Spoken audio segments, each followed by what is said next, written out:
coming to you from my home, and I'm coming to you from the perspective of women in ministry. I'd like to invite you into ministry with Jesus Christ. Over the last few weeks, the women at Life in Christ at West Wilmington have come together and formed a study group, a Bible study group where we've been studying different things. The overarching theme has been pursued, and we're learning from the story of Mary Magdalene how Jesus pursued her and brought her to a place where she loved him with all her heart. She was a woman with a troubled past.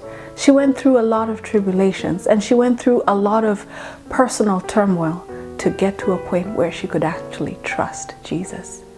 A few weeks ago, we had gone through lessons 1, 2, and 3. We took a short break, and now we're back. I'd like to invite you to come with us as we now study the rest of the lessons that we learn from the life of Mary Magdalene. How did she end up trusting Jesus? From a woman who had so much difficulties, trust issues with her fellow human beings, especially men, and now she comes to a point where she puts all her trust in one man, Jesus Christ. She followed him throughout his preaching career on earth. She was one of his followers on his tours as he preached around the countryside.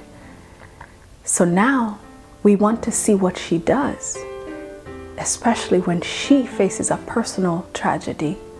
Her brother Lazarus, whom she loves, passes away. Where's Jesus when she needs him most? We are digging into what was going on in her heart during these times. What was going on in her mind? Why was Jesus not coming back right away so that he could heal her brother? She had expectations of Jesus to show up right away and heal her brother. She met him when he came back and says, "Jesus, if you had been here, my brother would not have died."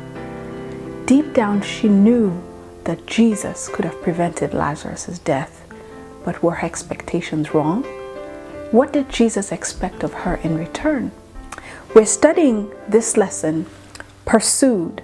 The writer brings about a very beautiful perspective, and this is how our expectations of God as our friend, what are his expectations of us as his friends? And one beautiful point that came across that I really want to share to invite you to come with us is, when you have close friends, are their expectations of you different from those who are not too close? There are certain liberties that close friends take that you may not choose to do with other people who are just acquaintances or maybe not as close. Mary Magdalene was in Jesus' inner circle, and yet her expectations of Jesus, she thought, were not met when he didn't come when she asked him to come before Lazarus died. And yet, in our lives, there are certain things we expect God to do, and we think that because we are in his inner circle, or we are striving to be in his inner circle, that things would always work out a certain way. Come, let's talk about that. His expectations, your expectations, the relationships we have here on earth and the different expectations we have of each other. But most of all, let us build on that relationship that we have with Jesus Christ, where we expect things of him because he's our friend, and he in return expects certain things from us because we are in his inner circle. Isn't it beautiful to trust him? And can he trust us as well? It's a wonderful lesson. I invite you to come as we study how he, Jesus, pursues us.